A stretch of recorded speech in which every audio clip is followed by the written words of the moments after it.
Espérame.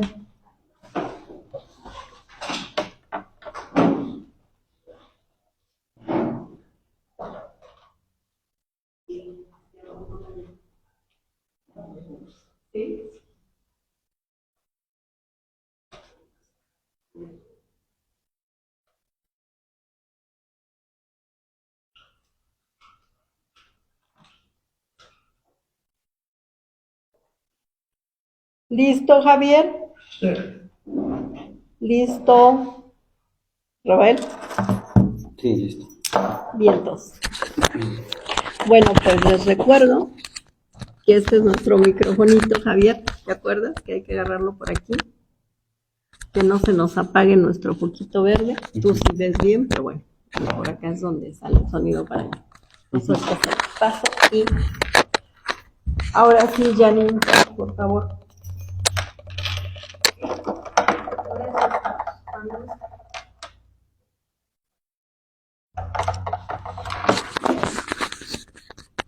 Hola, ¿qué tal? Buena tarde. Pues estamos nuevamente aquí en esta mesa de análisis y propuestas. Estamos este día martes 25 de febrero de 2025 y pues en un tema muy importante que es trabajadores frente a la nueva política laboral. Entonces ahora tenemos como invitados, pues no pudo asistir el secretario general del CITIMTA porque tuvo un percance en uno de sus pies ayer y pues lamentamos que esto haya ocurrido, deseamos su pronta recuperación y pues solo nos acompaña, que de todas maneras él sabe toda la información, el secretario de Relaciones del Exterior del CITIMTA, el maestro Rafael Espinosa Méndez. Entonces, bueno, él también fue secretario general antes que el maestro Jorge Humberto Salgado Rabadán. Entonces, pues, digamos, manejan la misma información y bueno, vamos a tener totalmente, no perdemos pues el asunto de poder estar informados con el tema de hoy.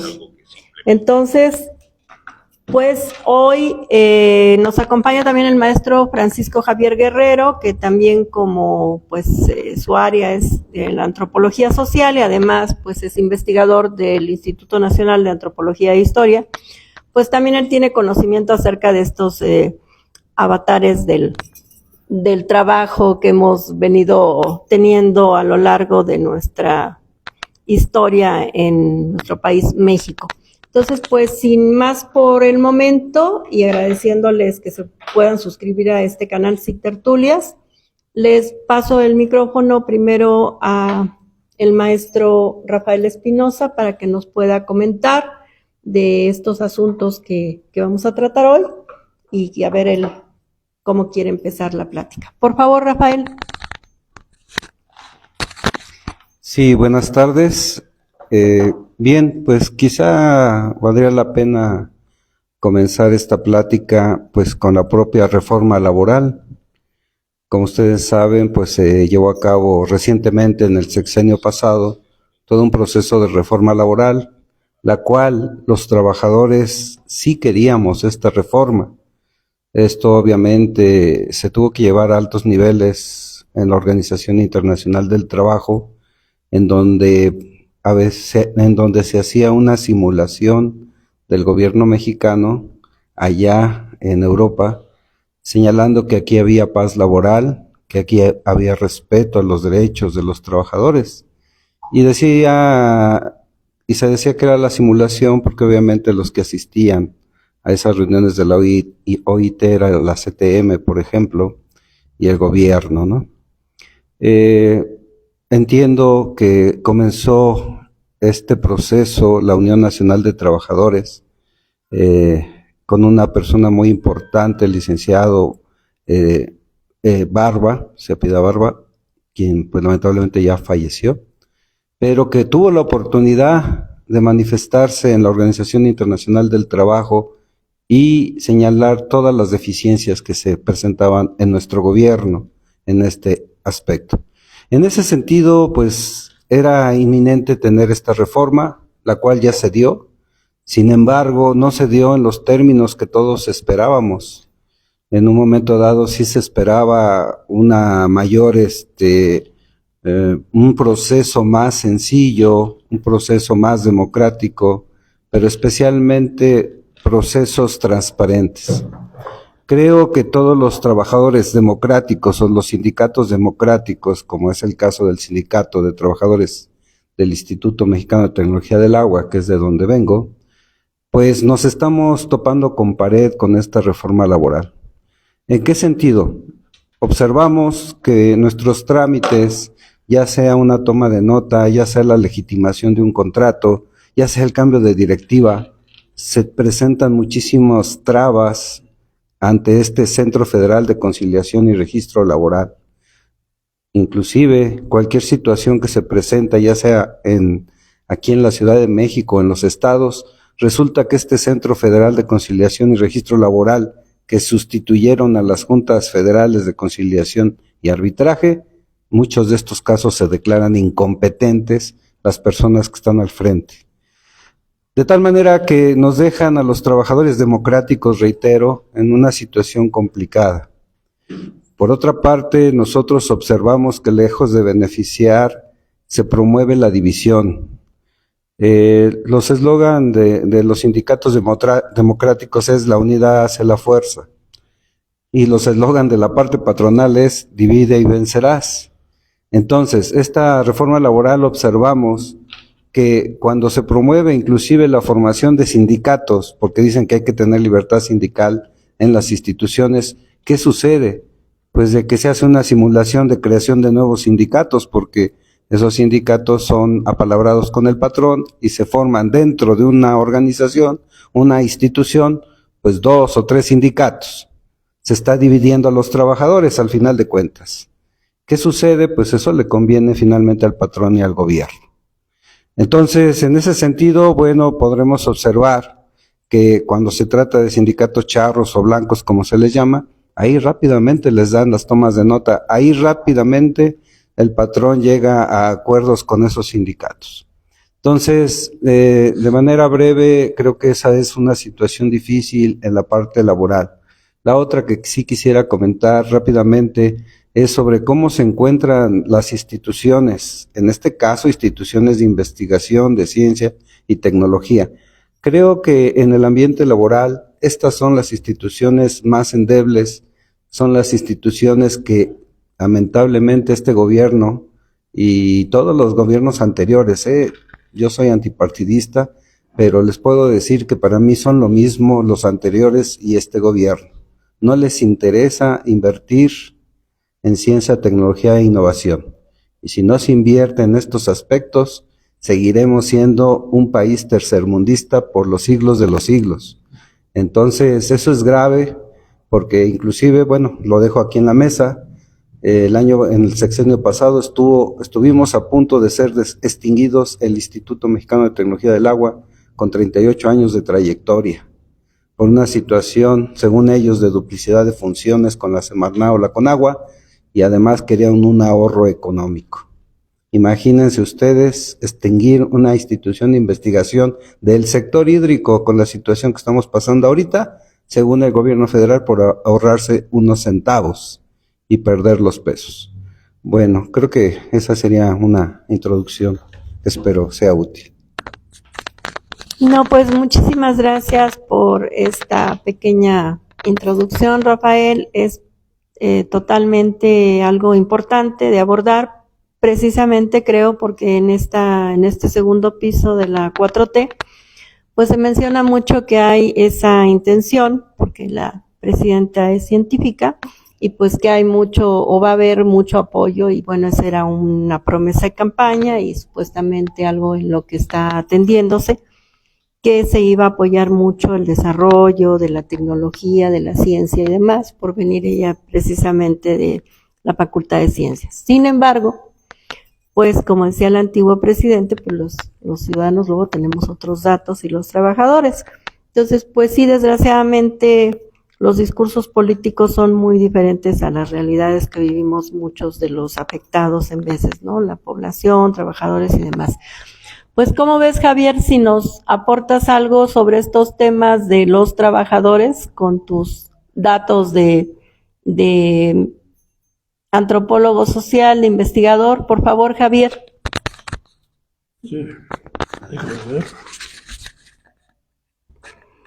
Bueno, voy a hablar de las relaciones entre capital y trabajo, pero antes voy a mencionar el caso de una señora que vivía en La Joya, California, una mexicana, se llamaba Graciela Mendoza Rivera, hija de un general zapatista. Hablé una vez con ella vivía allá en La Joya, California, y me dijo, en los años 60, qué bueno que no hay mexicanos aquí, porque había habido un convenio, ustedes recuerdan, de braceros, del año 42 al 64. Estaba terminando el convenio, y entonces esta señora dijo, qué bueno que ya no hay mexicanos aquí, porque México es un país de salvajes, de gente delictiva, de gente repulsiva. Ella era mexicana, ella era mexicana. O sea, la manera de pensar de Donald Trump no es nada nuevo, nada inédito. Es bastante conocida esa manera de pensar entre gran multitud de norteamericanos y mexicanos que no les gusta ser mexicanos tampoco, ¿no?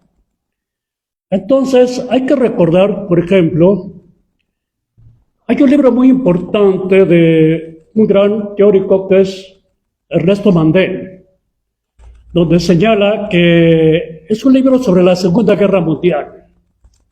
Y en este libro indica, él era marxista y dice, los marxistas no entienden que no todos los conflictos sociales nacen del conflicto entre el capital y el trabajo, porque hay conflictos que nacen de otras fuentes.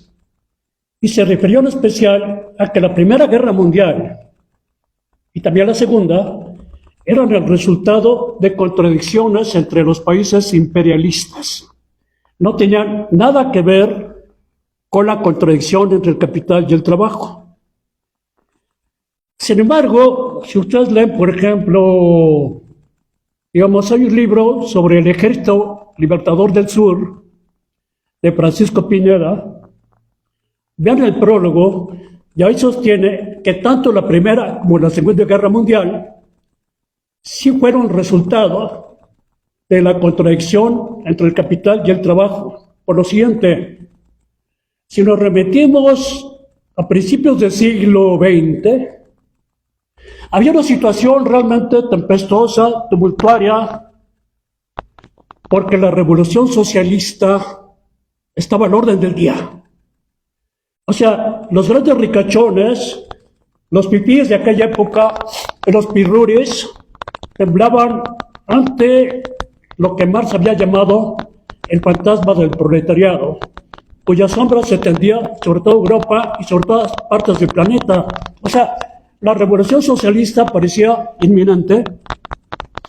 Y entonces, hay que recordar que, por ejemplo, Mussolini era un socialista importante, había sido un rojillo de aquella época, después se convirtió en un dictador repulsivo, pero mucha gente en aquel tiempo estaba convencida de que la revolución socialista estaba a la vuelta de la esquina. Y entonces sucedió lo siguiente, había que frenar, había que parar todo eso, y entonces los países imperialistas no solamente tenían contradicciones entre ellos, sino que decidieron hacer la Primera Guerra Mundial para que los alemanes se distrajeran matando franceses, los ingleses se distrajeran matando austriacos, y los turcos también en este mare magnum. De esa manera se distrajo precisamente el fantasma de la revolución, pero apareció una sorpresa. Sucedió precisamente lo que no querían. Estalló una revolución socialista en Rusia que se llamó después Unión Soviética. Aquí era un problema porque entonces las relaciones entre capital y trabajo se hicieron cada vez más ardientes, más peligrosas, el socialismo tenía que ser frenado a como era el lugar, porque el capitalismo es un sistema totalmente ridículo, porque resulta que es un sistema en el cual los que producen la riqueza material del mundo son los que menos gozan de ella, ¿no? Es decir, todo lo que estamos ahorita utilizando, incluso computadoras, sillas, la mesa, todo, lo hacen los trabajadores, y los trabajadores son los que menos gozan de la riqueza material.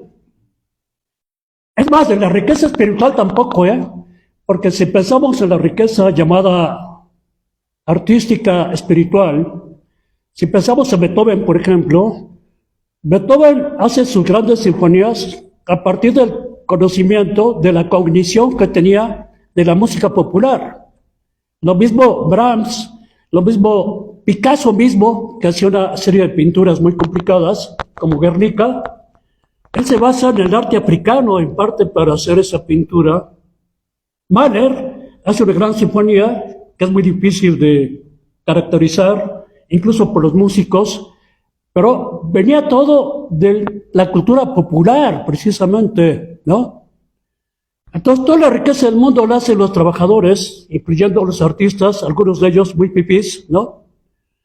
Y entonces, en 1938, Coulondre, así se llamaba un embajador francés en Alemania, le dice a Hitler: no conviene que nosotros los franceses estemos en guerra con ustedes los alemanes, porque si entramos a la guerra, el que va a ganar es Trotsky. ¿Por qué Trotsky? Bueno, porque en aquel tiempo no se hablaba mucho de Stalin, sino de Trotsky. Y todo lo que quería decir el embajador es que si ustedes y nosotros entramos en guerra, va a suceder que va a haber otra revolución socialista y va a aparecer un Trotsky. Entonces salimos perdiendo ustedes y nosotros, si los malditos comunistas toman el poder. Entonces vamos a hablar aquí, entonces, de algo muy importante. Para combatir el socialismo y el comunismo, no solamente era necesario la represión, por ejemplo en la Comuna de París, ¿no?, sino era necesario combatir el socialismo mediante lo que se llamó el estado de bienestar, que es un estado de tipo capitalista, ¿no? El que inventa el estado de bienestar es el canciller alemán Bismarck. Para 1871 declara: ¿por qué se rebelan los trabajadores? Bueno, los trabajadores se rebelan porque están enfermos. Porque están enfermos y porque se mueren a los 30 años de edad. Los campesinos también.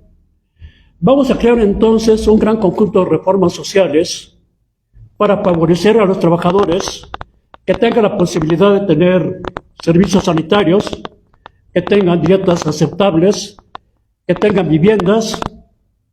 Y efectivamente nace lo que se llama el welfare state, o el estado de bienestar, que después se transmite a Inglaterra con el propio Churchill. Churchill, que era un conservador total, apoya el estado de bienestar. Claro, los muy conservadores, como el idiota ese aquí que se llama Claudio X González, decían que el estado de bienestar era comunista. Y contesta Balfour, un inglés: no, no es un estado comunista, es para combatir el comunismo, porque de otra manera los trabajadores se van a sentir atraídos al comunismo. Está el ejemplo de la Unión Soviética. Y si un trabajador tiene buen nivel de vida aquí en Inglaterra o en Francia o en Alemania, entonces no se sentirá atraído por el comunismo. Y entonces me remito a la cuestión de los migrantes. Y de ahí me remito a lo que está pasando, como decía Rafael, con los obreros actualmente en México. Los migrantes en el siglo XIX hacían grandes filas en las fábricas, en las usinas, en las granjas, en los albergues. Y les voy a decir qué dicen los grandes escritores de aquella época. Parecían, por así decirlo, caricaturas de Agustín Lara. O sea, flacos, desnutridos, totalmente, con perdón de la palabra, jodidos, muertos a tempranísima edad, ellos y su familia también. Y esto fue uno de los motivos de que se creara entonces el famoso estado de bienestar. Y efectivamente, del año 45 al año 70 del siglo XX, el estado de bienestar cubre gran parte de los países desarrollados. Se crea una aristocracia obrera, porque, como decía Rafael, el divide y vencerá será muy importante. Frente a una gran masa de trabajadores muertos de hambre, se crea una aristocracia obrera, de obreros bien alimentados, bien nutridos. Incluso en México, los Obregones y los Calles, que eran una partida de ladrones y asesinos, sin embargo, crean una especie de estado de bienestar que favorece a ciertos sectores obreros. Entonces, hay que tomar en cuenta que efectivamente se crea de 42 a 64 este convenio de braceros porque Estados Unidos estaba en guerra. Hay que recordar que incluso Marilyn Monroe fue obrera en aquella época, ¿no? Y entonces entran un gran montón de mexicanos a Estados Unidos y se convierten en trabajadores los peor pagados en Estados Unidos. Aunque el convenio era bueno en términos generales en comparación con lo que se pagaba en México, eran los peor pagados de Estados Unidos. Como decía el tarado ese llamado Vicente Fox, los mexicanos tienen salarios menores que los negros, así los llama Vicente Fox, ¿no? Los negros, ¿no? Ahora, ¿qué cosa es un migrante? Un migrante por lo general era una gente joven, una gente que rinde porque es joven, porque es fuerte, porque no necesita servicios sanitarios. O sea, no hay costos para hacer servicios sanitarios para ellos.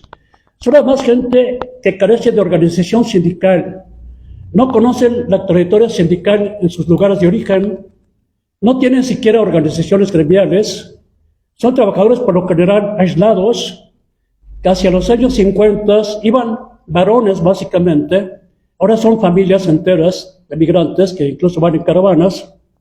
Y claro, todo este gran conjunto de trabajadores no solamente llegaban a Estados Unidos, llegaban a Alemania, llegaban a Francia, llegaban a Inglaterra, incluso a España, ¿no? Y eran, evidentemente, como dice la propia Claudia Sheinbaum, gente que enriquecía a los países desarrollados. Se ha calculado, por ejemplo, que la riqueza que producen nuestros compatriotas en Estados Unidos sería, si esa riqueza fuera de un solo país, sería la quinta riqueza del mundo. Todas las riquezas que producen los mexicanos en Estados Unidos han hecho en gran parte la grandeza de los Estados Unidos, precisamente, ¿no? Ahora, aquí hay un problema. Hay un tal Huntington, que era un asesor del miserable de Reagan, que dice, Estados Unidos no debe su grandeza a los migrantes, porque los cuates que llegaron aquí a Estados Unidos no eran migrantes, eran colonizadores, ingleses, alemanes. Después llegaron migrantes, chinos, filipinos, pues de raza inferior, ¿no? Gentuza. Incluso Huntington después hizo un libro que se llama ¿Quiénes somos los estadounidenses? Y dice, los comunistas ya no son un peligro, porque ya los derrotamos. El terrorismo árabe es un peligro, pues lo vamos a aplastar. El mayor peligro, dice, aquí en Estados Unidos, son los mexicanos. La migración mexicana. Porque los mexicanos son gente que se muere de hambre en su país, que necesita mayores sueldos y salarios, necesita mayor ascenso social, y aquí en Estados Unidos lo consiguen. Sin embargo, hay un problema con ellos. La mayor parte de los migrantes que han llegado aquí a Estados Unidos, inmediatamente se hacen norteamericanos, ¿no? Se meten en el American Way of Life, se hacen gringos, pues, ochos se dice en México, ¿no? Efectivamente, filipinos, coreanos, los mismos chinos, se americanizan, por así decirlo, se convierten en algo así como Doris Day. Bueno, creo que ustedes no se acuerdan de Doris Day, que era una típica gringa del cine, ¿no? O como Bob Johnson, otro típico gringo del cine, o John Wayne, aquel idiota que era el prototipo del héroe norteamericano, ¿no? Entonces la gente quería ser como John Wayne, ¿no? Pero los mexicanos no, porque los mexicanos, aunque con perdón de la palabra, son muy calentones los varones y le echan los canes a las norteamericanas, de otra manera se casan con sus compatriotas. con las mexicanas. Eso implica que tienen costumbres. Su título dice que no es racista, pero dice, los mexicanos tienen costumbres que no son compatibles con las nuestras. Entonces, lo peor es que además nos están contaminando, porque para ser norteamericano, lo primero que hay que hacer es hablar inglés. Segundo, jurar sobre las palabras de los fundadores de Estados Unidos, Washington, Jefferson, y adaptarse a Estados Unidos. Los mexicanos, además de casarse con mexicanas, regresan a México y vuelven a sus costumbres. Entonces, eso es muy grave. Entonces, ¿por qué aparece de repente un salvaje como Donald Trump, que resulta que ya no quiere que vayan los migrantes? Hay que tomar en cuenta lo que Rafael estaba señalando. El trabajador mexicano siempre ha sido una persona que está en lo más bajo de la sociedad, siendo que es que produce la riqueza. La riqueza de México se debe a los trabajadores, ¿no? Obviamente, ¿no? Y sin embargo, recuerden ustedes el salario mínimo que se tenía con un canalla como Peña Nieto, 80 pesos diarios o algo por el estilo. Por eso no podías comprar ni chicles. Actualmente se ha subido el salario a 278.80, por lo menos en la frontera norte más 400 y pico.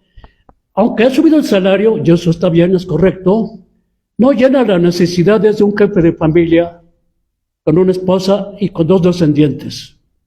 Por otra parte, a partir de los años 40, como Rafael sabe muy bien, el sindicalismo se charrifica. Bueno, ya había habido charrificación con Morones, con Acron y con una bola de vendidos al gobierno mexicano y del PRI y el PAN, ¿no?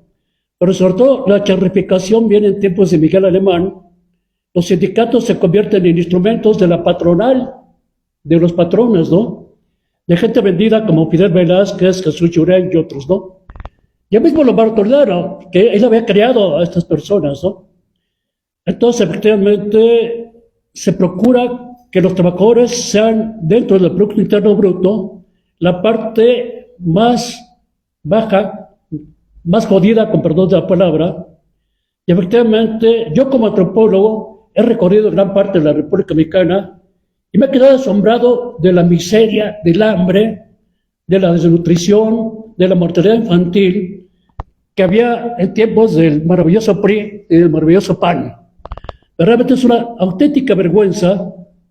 Entiendo muy bien que la gente que vive en mi colonia, digo, en mi alcaldía, la Benito Juárez, no sepa nada de lo que pasa en México, ¿no?